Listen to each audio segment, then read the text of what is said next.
Olá, gente. Bom dia, boa tarde, boa noite. Meu nome é Charlene e sejam bem-vindos e bem-vindas a mais essa aula de Sociologia. Fiquem comigo até o final dessa aula, viu? Eu vou ficar acompanhando as visualizações. Então, é o seguinte, o tema da aula de hoje vai versar sobre uma espécie de continuidade dos temas das aulas anteriores. Nós estamos falando que nós vamos tratar sobre a racionalização do trabalho e o trabalho no nosso Brasil, no nosso país, certo?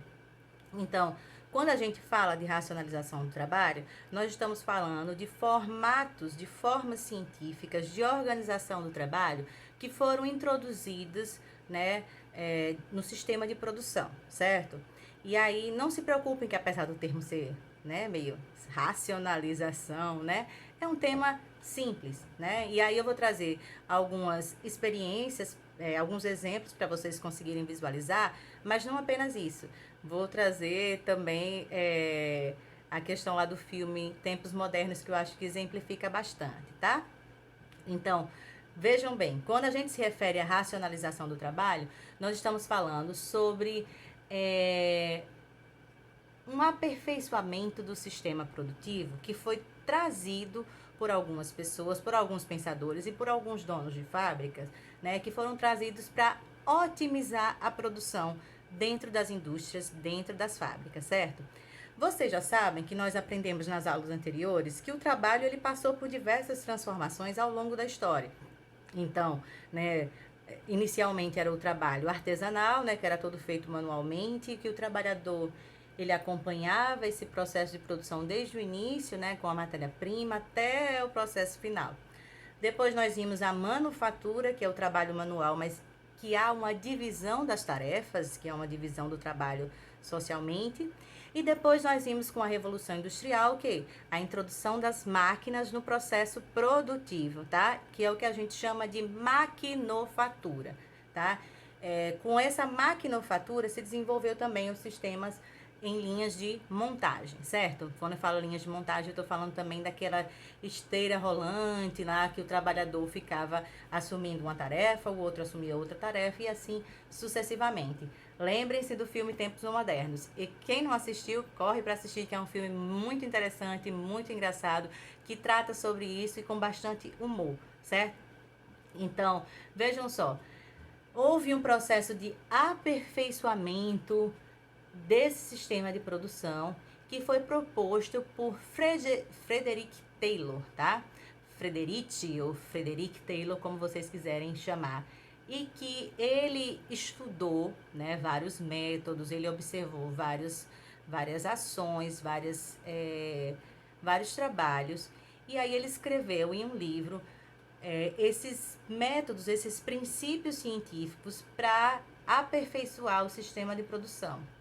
Esses métodos científicos foram assimilados na fábrica da Ford, né, de Henry Ford, e aí vai surgir a expressão Fordismo-Taylorismo. Mas o Fordismo e Taylorismo têm as suas especificidades, tá? E eu vou trazê-las aqui, vou tratar aqui nessas aulas. Mas vejam bem, muitas vezes, de forma simplista, as pessoas dizem que o Taylorismo foi a ideia e o Fordismo foi a prática. Elas têm essas duas formas de racionalização têm especificidades, tá? Mas normalmente elas se complementam. Mas se vocês quiserem simplificar também dessa forma, não tem problema, porque houve realmente essa aplicação dos ideais tayloristas. Então, Taylor, ele era um engenheiro, tá? E ele vai escrever esse livro para tentar organizar cientificamente o trabalho. Quando eu falo cientificamente é porque ele estudou, ele trabalhou com métodos, ele observou, ou seja, ele teve todo um critério metodológico para escrever sobre isso. E aí seu objetivo era o quê? Aumentar a produtividade dentro das fábricas.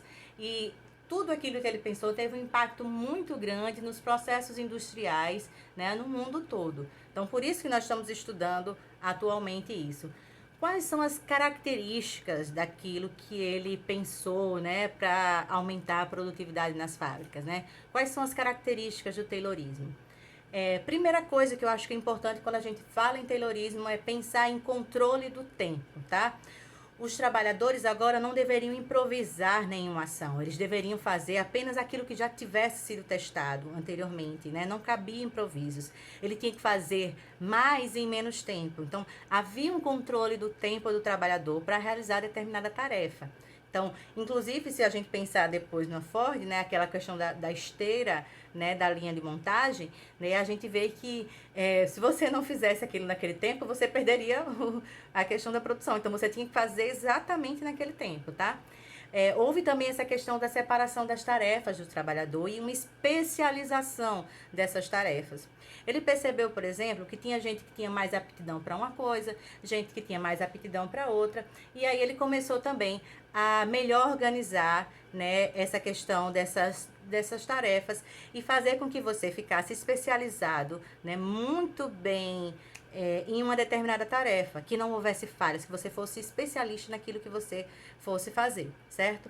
E não só isso, né? Ele começou também a pegar os melhores trabalhadores para colocar numa espécie de gerenciamento desse controle de produtividade, para observar o tempo que o trabalhador ele fazia aquilo ali, né? Para que se produzisse mais em menos tempo, tá?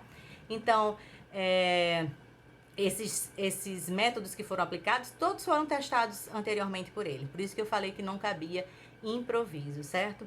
E aí esses métodos foram aplicados mais tarde por Henry Ford na sua fábrica da Ford, tá? De automóveis. E aí, né, esse modelo foi seguido em várias outras empresas. E o que o Fordismo tinha de características específicas, né? Eu acho que uma das coisas, quando a gente pensa em Fordismo, vocês imaginem aquela linha, aquela esteira rolante, aquela linha de montagem, né? Porque aí é o controle certinho do tempo, porque se o trabalhador não poderia fazer algo, né, que tivesse fora do tempo. E aí também, consequentemente, a diminuição das horas de trabalho, porque se você otimiza esse tempo de trabalho, você vai produzir mais em menos tempo. E aí, eu acho que uma das coisas cruciais para a gente também entender o Fordismo é a questão da produção em massa, tá? O que seria essa produção em massa? Se buscava produzir ao máximo determinados produtos, tá? Para gerar estoque realmente. E normalmente esses produtos eles eram padronizados, eram produtos todos iguaizinhos. Vejam que é bem diferente da lógica do artesanato, em que cada produto era único. Na produção fordista, a produção é em massa, né? E cada produto não tem sua especificidade, eles são todos iguais, certo? Então, a padronização dos produtos e esse produto em massa é uma característica importante, mas não tinha só produção em massa, né? Para que isso pudesse se efetivar, deveria também haver um consumo em massa desses produtos. Então, já falei para vocês que a produção e o consumo em massa é uma característica do Fordismo, né? Há uma rígida padronização da produção, há a questão da linha de montagem lá, né, da esteira rolante, e a extrema especialização do trabalho também é uma característica do Fordismo. Então, são coisas que se complementam e que se integraram na organização do trabalho, certo? No processo de produção do trabalho lá da maquinofatura. Mas vejam bem, esse processo de produção, né, ele teve vantagens. Quais foram as vantagens? Reduziu, por exemplo, com a redução dos custos, reduziu-se também o valor dos produtos, né? Se você produz por menos, você também vai vender por menos. Então, muitas pessoas tiveram acesso a determinados produtos que antes não tinham. Mas quais eram as implicações desse tipo de trabalho, né? Como aperfeiçoou-se o controle sobre o trabalhador estava muito preso a uma tarefa repetitiva, né? Então, quem assistiu Tempos Modernos, Charlie Chaplin ficava fazendo o mesmo tipo de coisa, né? Lá o mesmo, todo o tempo, porque ele ficava fazendo aquilo ali o dia todo dentro da fábrica. E saía da fábrica e ainda ficava fazendo aquilo, né? Dentro lá daquela esteira rolante e tal, né? E tudo isso também aprofundou o que Marx chamava de alienação do trabalho. Por quê? O que era essa alienação do trabalho? Vocês imaginem que se você faz uma determinada tipo de função o dia todo, né? Você faz em menos tempo, você não para nem para pensar sobre aquilo que você está fazendo. Você está fazendo aquilo automaticamente, né? E você perde a noção do todo que se produz, diferente de uma produção artesanal, né? Então, você perde a noção daquilo que você está produzindo. Então, aprofundou-se o que Marx chama de alienação do trabalho, certo? Mas vejam bem, é, esse modelo, né, de organização do trabalho, ele entrou em crise na década de 70. Entrou em crise por quê? Toda a crise do capitalismo, gente, não é crise de carência, não é crise de excesso, não é crise de pauperismo, tá? É crise de abundância. As crises de carência, de pauperismo, eram crises anteriores, né? A crise lá na Idade Média e tal.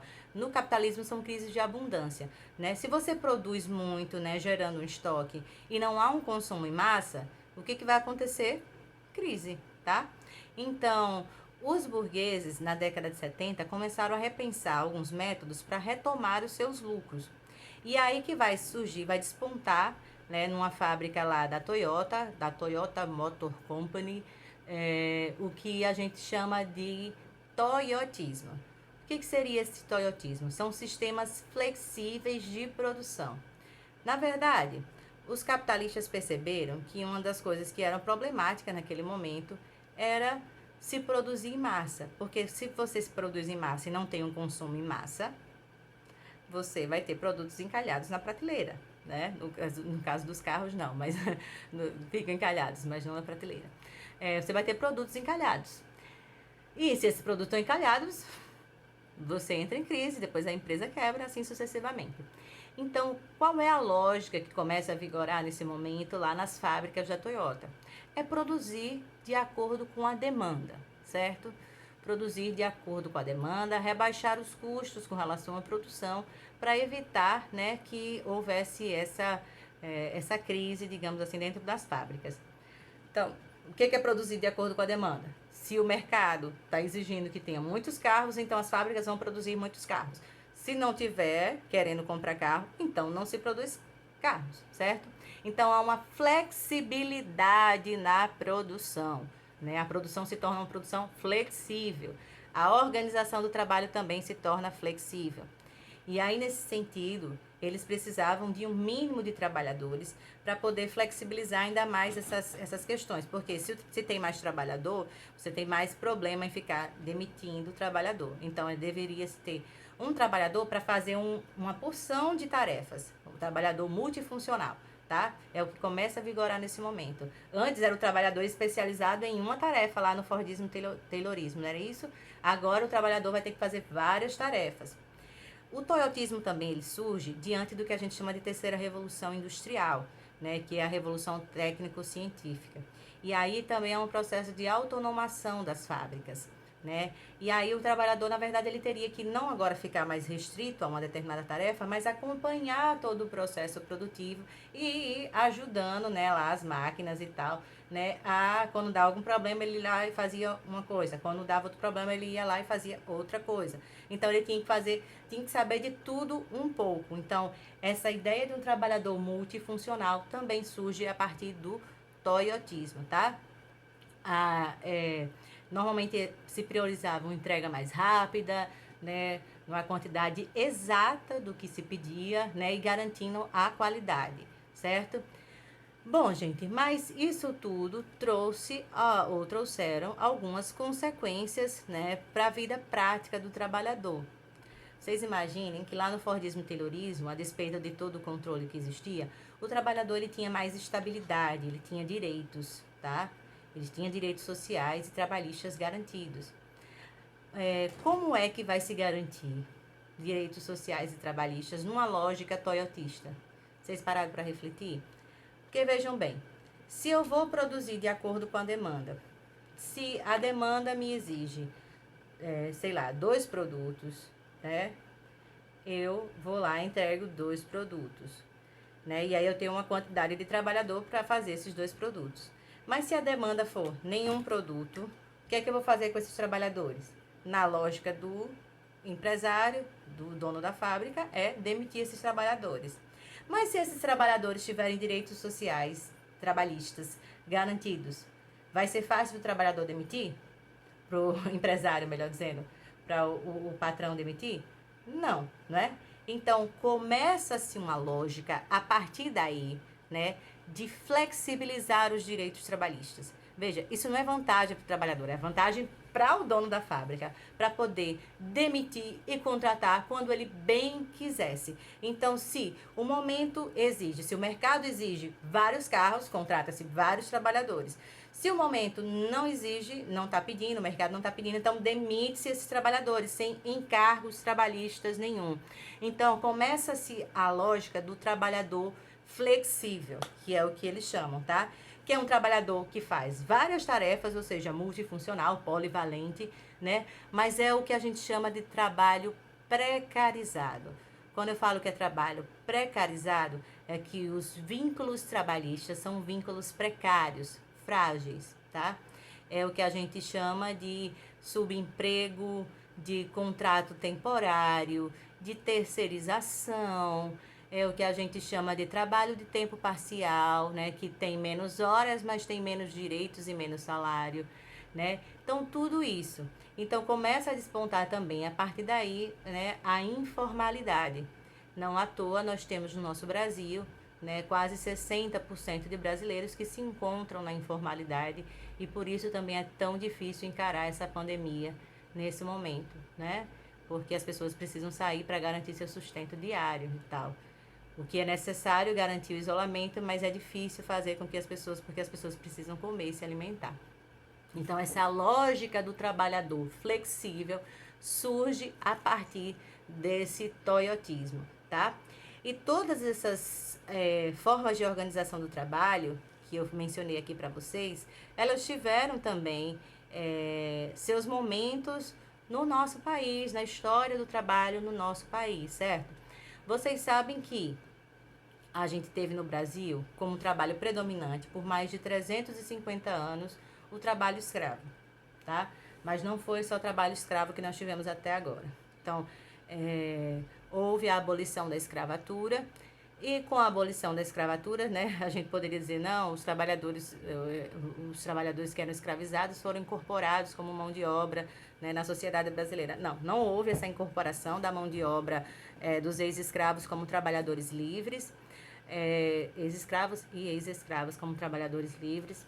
Pelo contrário, o Brasil adotou como prática, como política, incentivar o processo de trazer imigrantes, né, europeus para cá, para o nosso país, que no primeiro momento assumiram funções dentro das fazendas, mas depois eles foram migrando para as regiões urbanizadas e assumindo tarefas, assumindo funções dentro das fábricas, né, que estavam surgindo ainda no nosso Brasil de forma incipiente, tá?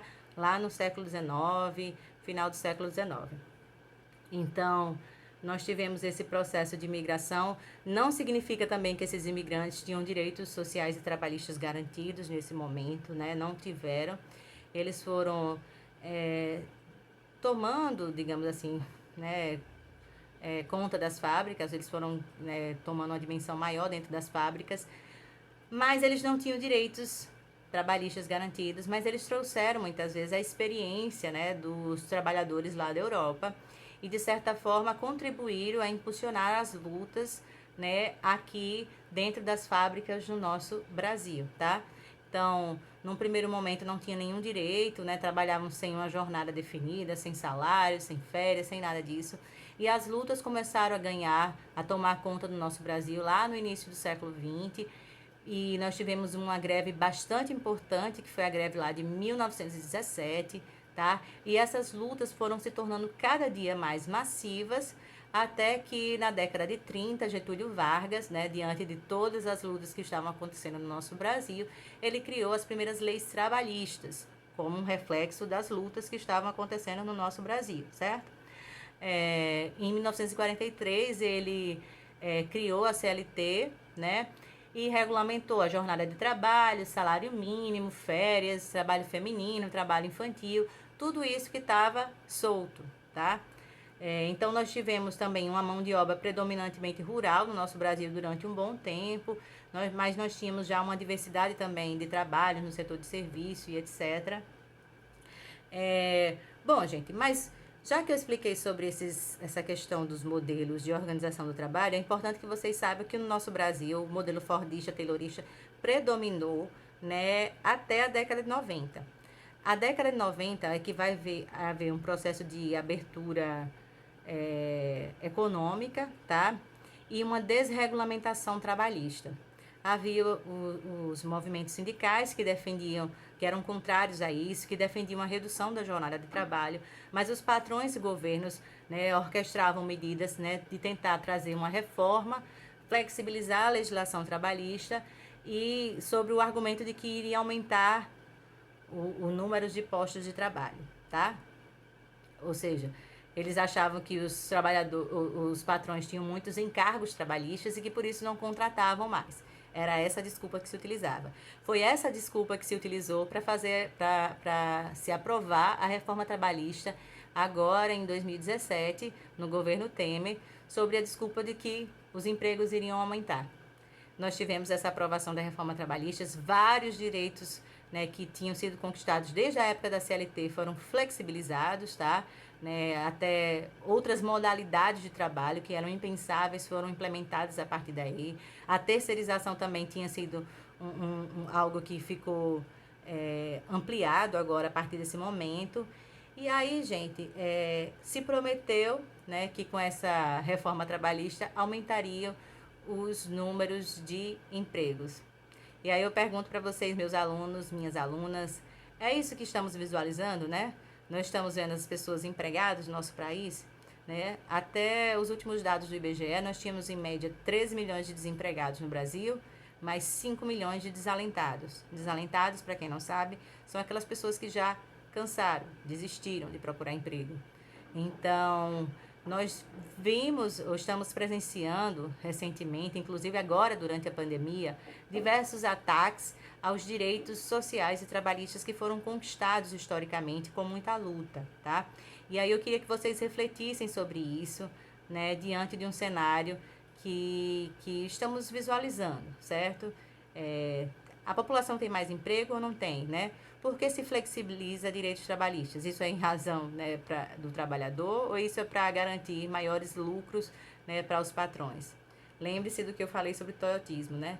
Se você vai flexibilizar a produção, né, então é preciso flexibilizar direitos. Isso na cabeça lá do patrão, tá? Então você que é um trabalhador sem direito à rescisão, você quer demitir e não ter que pagar indenização por justa causa, aliás, da demissão injusta, digamos assim, você quer não ter que pagar um salário propriamente, você quer... Então, assim, veja como é que se encaixa essa questão dos direitos sociais e trabalhistas diante de uma lógica em que se tenta produzir de forma flexível.